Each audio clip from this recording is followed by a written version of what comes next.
Hey guys, welcome to the channel. Chris Keeper here with the 2024 Triumph TF250X. Don't ask me why they called it X. When you think about an X, you think of off-road model, but this is Triumph's first attempt at a motocross model. And if you guys watched our video from Gatorback we did in February, you know that it's quite a good bike for the first time out. I mean, it's tough to get a bike that is as good as this for their first time. So very impressive from Triumph. We're out here at Fox Raceway today. I wanted to get the bike to Southern California and ride it, get a little bit more time on it. So for me, a couple motos in today, right away, the first thing I notice is you're gonna have to run your sag a little bit higher on your Triumph TF250X. So if you have a reading from 105 to 102, for me, it still feels low on acceleration. So if I wanna bring it up here, we'll talk about the layout. So when you're in the cockpit here, it feels real flat and nice, but at acceleration, the ass end is a little bit low. So for me, I run a higher sag reading, so don't be scared to run up between 98 to 100 millimeters of sag. I'm at 100 right now, and for me, that is a nice feeling coming out of corners. Earlier today, I was about a 103. It just felt too low and harsh in the rear on acceleration bumps right here. So bring that rear end up about 100, and then the balance of the bike is better. I also, we can point right here, I dropped the fork down to 2 millimeter. Don't be scared to run that flush to 2 millimeter. The bike corners really well. So for me, dropping that a little bit, stock is 5, dropping that to 2 millimeter will not hurt the cornering ability of this bike. So the balance overall with the 100 millimeters of sag, 2 millimeters of fork height, nice balance out here. Still feels really good in the corners. Like area 1 to 2 has a nice lean, good front wheel traction. For me, they come with Pirelli tires. Make sure if you are going to keep these on here for a little while, you run 14 PSI. Pirellis have very soft carcasses, so you want to run your pressure up. As these wear down, you will notice, we'll kind of get in here, if I can show you, maybe we'll go to the rear of the bike here. In here, you will start seeing the nylon come through on the Pirellis right in here before the knobs even get worn down. So I get about 4 hours of life on this tire just because they're so soft. So if you guys are running the Pirelli for a little while, just be aware of the nylon. You start seeing white nylon on your sidewall right here, the carcass is smoked, so you might want to get a tire. This will wear out before the knobbies will, so just FYI. 14 PSI, if you guys are going to switch tires, go to a Dunlop MX34, MX3S front tire. It helps this bike a lot. I would go to a 110 rear tire. It comes with a 100. Yes, you can run a 110 rear tire on a 1.85 rim. Not a huge deal. I've done it before. I know if you guys want to get a 2.15 rim and didn't do a 110 tire, that is good too. The reason why Triumph and Honda and all these manufacturers go to 100 size rear tires for weight, because it looks good on paper. So don't be scared to put a 110 on there. It really helps the side, the lean angle grip of this bike, as well as a Dunlop MX3S that really helps that lean angle on the front end. So that's just something I would do to my bike right away if you got it. Look at the map switch right here. It's quite a big cluster. For me, it's a little bit gaudy, it's a little bit big, but light on, light off, traction control, quick shift, and launch control. I don't really screw with launch control. Quick shift, I like to leave it on because it really helps second to third gear shifting. And then I am basically a map 1 guy on this thing right here. And for me, that's just an all-around good map that has a lot of torque. As far as 250F class goes, I feel like this has one of the best torque feel out of a corner in the class. I would say Yamaha and the Triumph have the best in that class, but this thing just likes to be revved. It likes to live very high up on the RPM. So if you hear these Triumphs, to me they sound really good, they sound racy, but they like to live up on the high RPMs. But don't let that fool you. This thing has a lot of torque for a 250F.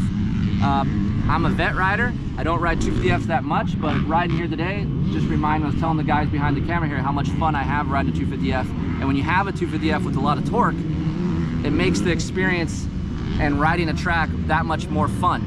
The bike feels light.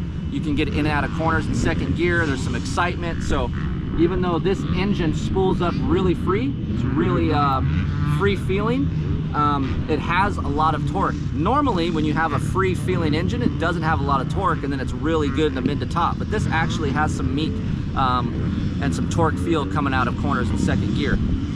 One thing I want to point out, you almost can ride third gear at times here at Fox Raceway, but we are on a 1348 final drive gearing, and for me, I would just rather have a 49. That way I can get into third gear sooner, if not stay in third gear. So if you guys are going to get gearing, 49, even a 50 at times really does help this bike. Second gear pulls pretty far, but third gear is really long, so I like that gear, but I just don't have enough torque to stay in third gear out of the corners. So for me, I would rather go 1349 gearing than get into third gear sooner, or even stay in third gear in the corners and just fan the clutch a little bit to get that recovery. This bike does have a lot of engine pickup, so if you are making a mistake, this engine is super easy to just recover, get back in the meat of the power. And I think a lot of you vet riders would like this engine just because it's so free, so fun, has a lot of top end, but yet has enough torque to keep us lazy assholes that ride these things and enjoying ourselves out on the track on 250Fs. If you're racing, I know that's another story, because trying to get a start off the line with 450s is tough. But for me, if you're just here riding a bike, trying to enjoy yourself, I would actually ride a 250F, because it's just a lot of fun to ride. They feel light, I don't get as tired. I just did like a 25-minute moto. If I did a 25-minute moto on my 450, tongue would be dragging ass in the spokes, and it's not pretty. So it came back, didn't feel too bad, and that's going at a fairly good clip. So for me, easy to ride a 250F. Bits and pieces of this bike. Seat shape is pretty nice. It is a little bit soft. If you are going to ride in the summertime and it's hot like it is today, this thing is fairly warm. Watch out, because it'll burn your ass. I've had it happen. The spikes on this seat is pretty aggressive, and you can get monkey butt. So just know that your ass will stick, and you'll have some traction on this thing when you're accelerating down the corners, but you'll pay the price later on, so just be aware. They will break down. Try to keep water away from the seat, because it'll break down the foam and it'll just eat up, and you'll just get soft really quick, and then it feels like you're riding a chopper because you're just squishing around. So for me, I would just make sure to take the seat off when you wash, or lay a towel over your seat if you're in the sun. Hydraulic clutch.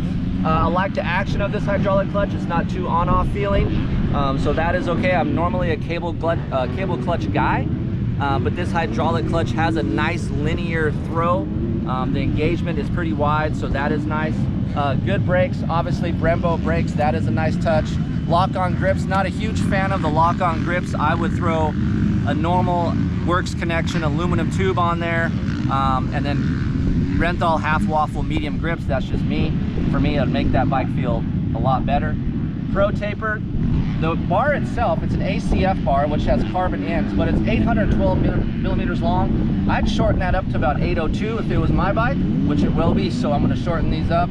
And don't be scared, yes, they are carbon ends, but we have cut down the ends before. You just got to make sure you do it the right way. But 802 to 803 millimeters is, for me, a nice length of bar. The actual height and the shape of the bar is nice, so that is fine. I'm 6 foot. So the overall cockpit, lots of room. If you want to come over here, I'll show you.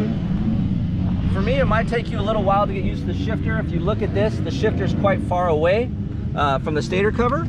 I would like to tuck this thing in a little bit more, just because it sticks out in ruts a little bit. Sometimes I miss a shift because of that.